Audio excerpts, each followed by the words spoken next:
In today's world, we're fed the idea that attachment is love, that holding on to someone tightly is the only way to keep them close. But what if that's all wrong? What if you could be completely free, unshaken by anyone's actions, and so confident in your own value that no one's approval or rejection could break you? Today, I'm about to show you the path to real, unbreakable freedom. We're diving into 10 Stoic habits that could transform your life, liberating you from emotional dependency once and for all. And there's a bonus rule for those who stick with me to the end. Let's break free from everything that's holding you down. Too many people today are chained by their emotions, prisoners to the need for approval, clinging to people who don't treat them right. The good news: freedom is within reach. Stoic philosophy, with teachings from thinkers like Marcus Aurelius and Epictetus, has given us tools for true inner peace. Today, we're diving deep into 10 Stoic habits to detach emotionally and regain control. This is more than just letting go. It's about owning your peace. And for those of you who stay till the end, I've got a bonus insight. One final rule to take you to a new level of personal strength. So, if you're ready to finally put yourself first and experience life on your own terms, type "I'm ready" in the comments below. Now let's get started. Number 1. The power of detachment. The more you try to hold on, the more you lose yourself. In today's world, people cling to relationships, praise, or attention as if they're lifelines. Society pushes us to think that holding on to people, seeking constant validation, or finding fulfillment in others is not only normal but necessary for happiness. But here's the reality. Every time you place your happiness in someone else's hands, you give them control over your entire emotional state. Think about it. If you let someone's texts, responses, or attention dictate your mood, are you really in control? Or are you letting them play the role of the main character in your story while you remain a supporting actor? Detachment, according to Stoic philosophy, isn't about ignoring people or cutting them out. It's about reclaiming control over your own emotions. Picture yourself as the steady center of your life, unwavering, grounded. When someone tries to push, pull, or sway you, you remain calm. This is the essence of Epictetus's famous teaching. It's not what happens to you, but how you react to it that matters. Detachment allows you to feel deeply, care genuinely, and connect authentically without being shaken by the ups and downs that inevitably come with relationships.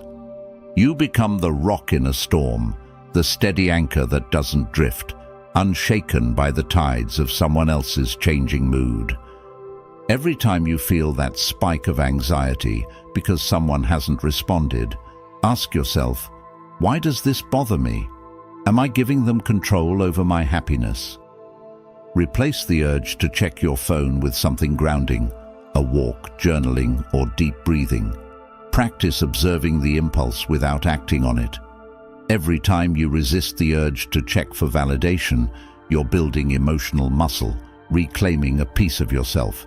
Think of it as choosing peace over dependence, fulfillment over fleeting approval. Start small, with one unreturned text, one unmade call. Over time, these moments lose their power, and you gain yours back. Number 2. Understanding attachment. This is one of the hardest truths to accept, yet one of the most liberating. Society loves to romanticize attachment, to make us think that needing someone intensely is an expression of love, a way of showing devotion. But what if it's actually a prison? Attachment is born out of fear, the fear of losing someone, of being alone, of not being enough without someone else validating you. We often confuse attachment with affection, but real love doesn't need to cling. Real love flows freely, while attachment chains us down. Seneca said, "Wealth consists not in having great possessions, but in having few wants." Imagine that your happiness isn't contingent on whether someone stays or goes, on whether they say the words you long to hear or act in the way you expect. Imagine a world where you could care without needing, give without expecting, love without losing yourself. This is the freedom that detachment offers. When you stop wanting others to fill your gaps, you're no longer vulnerable to the highs and lows of other people's choices. You free yourself, knowing that your worth is untouched by the presence or absence of others. Every time you feel that familiar urge to reach out for reassurance, ask yourself, what am I hoping to receive from them that I can give to myself? Is it validation, a sense of worth, approval? Write down one affirmation that fulfills that need. Example, I am valuable as I am. Practice affirming yourself daily. Over time, you'll discover that the power of attachment begins to loosen. You don't need others to validate your worth when you understand that it's already there. Number 3. The illusion of control. One of the biggest traps in life is the belief that we can control others' actions, thoughts, and feelings. We think, if only I do this, they'll finally love me, or if I'm just a bit more like that, they'll stay. But here's the reality. Control is an illusion. Trying to control how others see you, how they react, or whether they stay or go, is like holding sand in your fist. The harder you squeeze, the more it slips away. Relationships don't work by control. They thrive in freedom. Control may feel safe, but it's actually an exhausting path to constant worry and frustration. Marcus Aurelius, the Stoic emperor, tells us, "You have power over your mind, not outside events. Realize this, and you will find strength." Recognizing this can be a tough pill to swallow, but it's also incredibly liberating. When you let go of the need to control, you regain the power over your own emotional well-being. This doesn't mean you stop caring. It means you care in a way that doesn't depend on someone else's unpredictable behavior. It's choosing to be okay, regardless of what others do. The next time you find yourself strategizing how to get someone's attention or approval, take a step back. Recognize this for what it is, an attempt to control an outcome that's not yours to control. Instead, focus on what you can influence, your thoughts, your actions, and your self-perception. If they don't text back, remind yourself that you're still valuable. Decide not to let someone else's response dictate your peace. By doing this, you reclaim your power from the illusion of control. Number 4. Detachment in practice. Picture holding onto a rope with all your strength, your hands sore and red from the strain. Every part of you thinks, if I let go, I'll fall. But here's the truth. Letting go is often the only way to find balance. Detachment isn't about giving up. It's about choosing freedom over suffering. It's realizing that the pain of holding on is far greater than the discomfort of letting go. Detachment doesn't make you cold or indifferent. It makes you unshakable. It's about understanding that you don't need anyone else to complete you. You are already whole.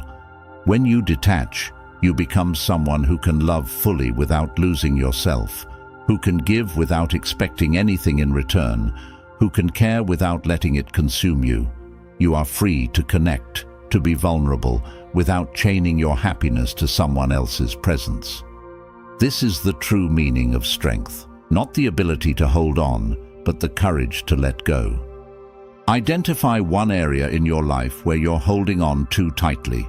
This could be a relationship, a goal, or a specific person's opinion. Challenge yourself to take a small step toward letting go. For example, give someone the space they need, or focus on your own interests rather than obsessing over how you're perceived.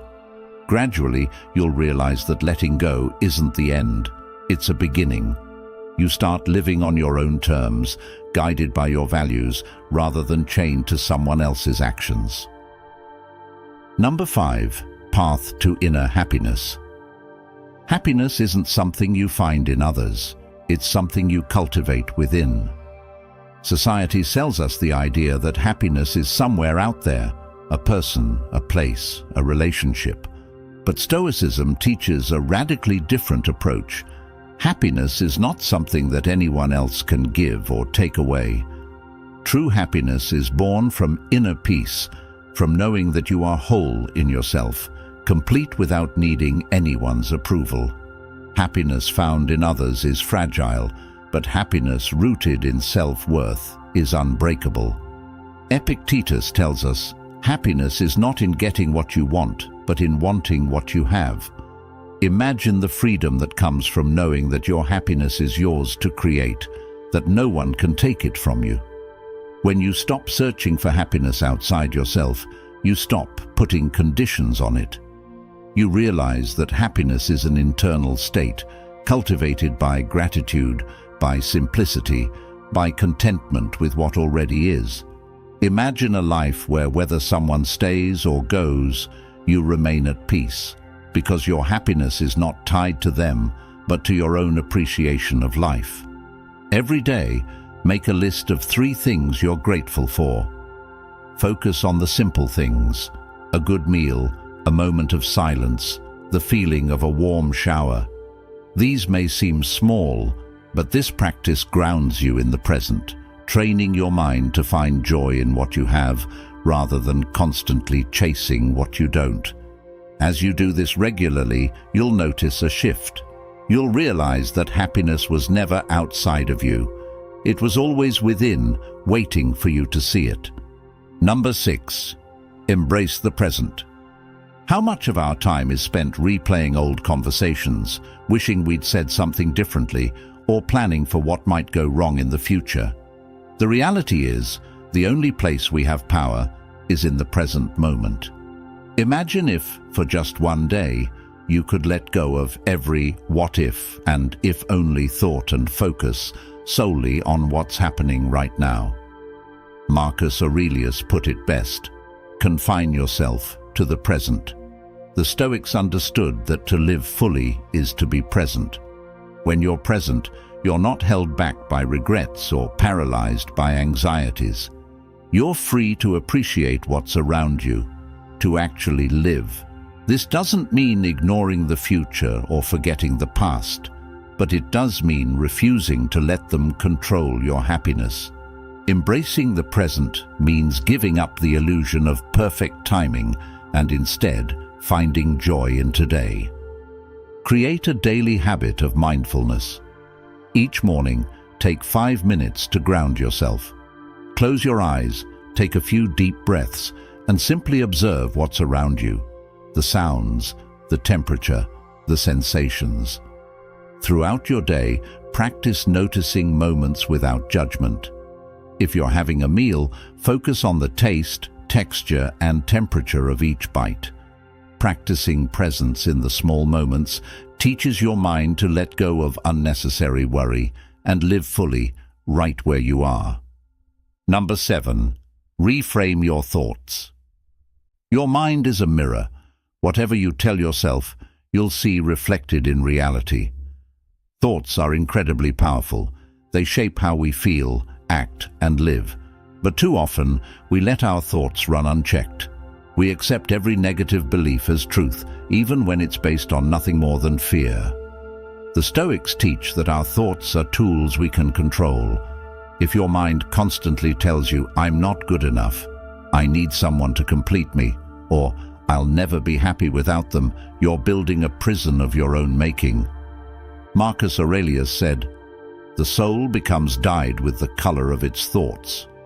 Imagine if you could paint your mind with confidence, strength, and resilience instead of doubt and fear. This isn't about ignoring reality. It's about choosing the reality that empowers you. By consciously reframing your thoughts, you're breaking free from the patterns that limit you. Start a thought journal. Each time a negative or limiting thought enters your mind, write it down. Then, challenge it. Ask yourself, is this absolutely true? Then, reframe it. For example, if you wrote, "I need them to feel whole," reframe it as, "I am complete as I am." Practice this daily. Over time, your mind will start to lean toward empowering thoughts naturally, and you'll experience a shift in how you view yourself and others.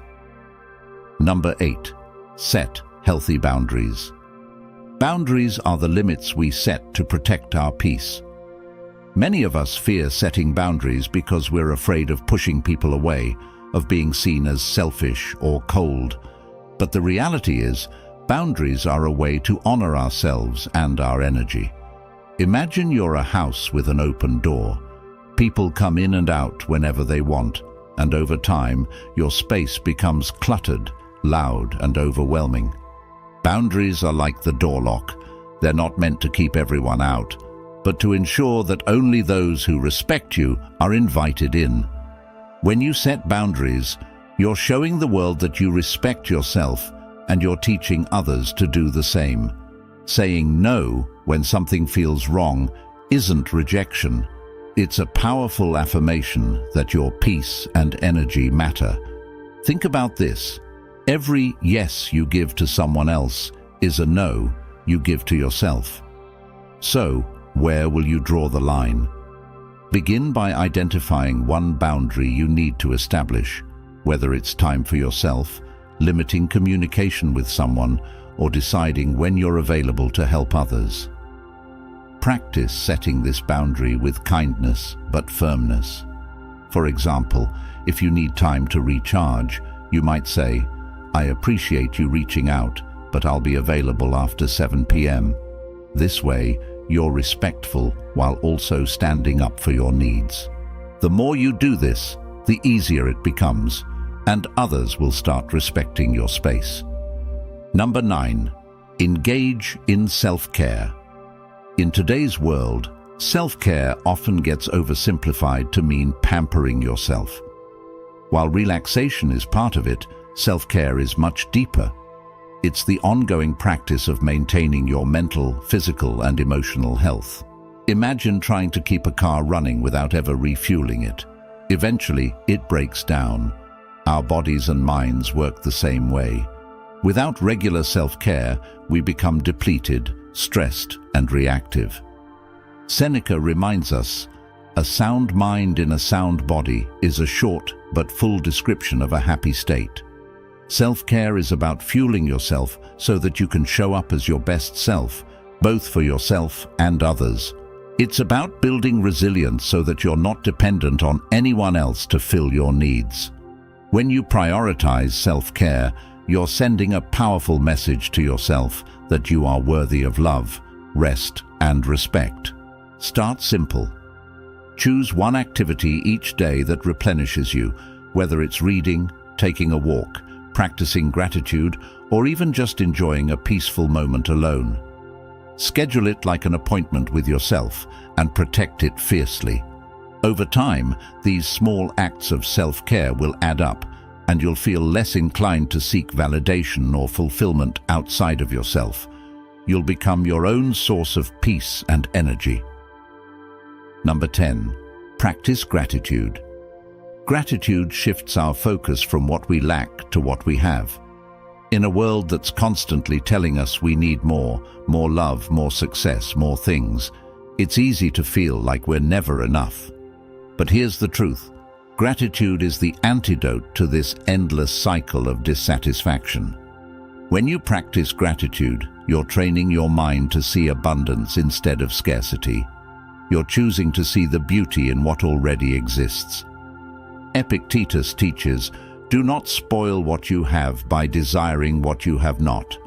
Imagine if instead of focusing on what's missing, you focused on what's present. Gratitude doesn't ignore challenges, it reframes them. Instead of seeing a lack, it sees potential. It's a mindset that says, "I already have enough, and I am enough." When you start practicing gratitude, you'll find that you're not as dependent on others for happiness because you're already complete in yourself. Each evening, list 3 things you're grateful for that happened that day. They can be small: a warm shower, a good conversation, or a favorite song. The goal isn't to make grand gestures, but to shift your focus to the present abundance in your life. With time, this habit will strengthen your resilience and help you see the world and yourself with more compassion. If you've made it this far, congratulations, you're already ahead of 99% of people out there. And you have proved to be a true Stoic, someone who seeks depth in wisdom and understanding. And here is an extra bonus tip just for you. Bonus number 11. Embrace change as growth. The only constant in life is change. Change is one of the hardest things for us to accept, yet it's inevitable. We often resist it because it feels safer to hold on to the familiar, even if it's not what's best for us. But here's a radical truth. The more you welcome change, the more you grow. Each new experience, every transition, every ending and beginning is a chance to expand and become stronger. Seneca said, "Every new beginning comes from some other beginning's end." Change isn't a loss, it's an opportunity. Imagine seeing change as a door opening rather than one closing. When you stop resisting change, you allow life to bring you new opportunities, people, and experiences that are meant to help you grow. Embracing change doesn't mean you won't feel fear or sadness. It means you trust that there's something valuable on the other side. The next time you face a change, whether it's a new job, a breakup, or even a shift in routine, take a moment to acknowledge it. Write down one positive thing that could come from this change. Then, think of one small action you can take to embrace it, like exploring new opportunities, meeting new people, or trying something you've been putting off. Over time, you'll become more adaptable, resilient, and open to life's possibilities. Emotional freedom isn't just about avoiding pain. It's about building a life where you are your own source of strength, happiness, and peace. By practicing these Stoic principles, detachment, gratitude, self-care, and presence, you're reclaiming control over your life. This journey isn't about rejecting others, but about discovering that your happiness and peace are within you, not dependent on anyone else. If you found these insights valuable, please consider supporting our channel by subscribing or joining our channel memberships if you're able. Each bit of support helps keep this content accessible to everyone who needs it. Together, we can share the journey toward emotional freedom and resilience with more people.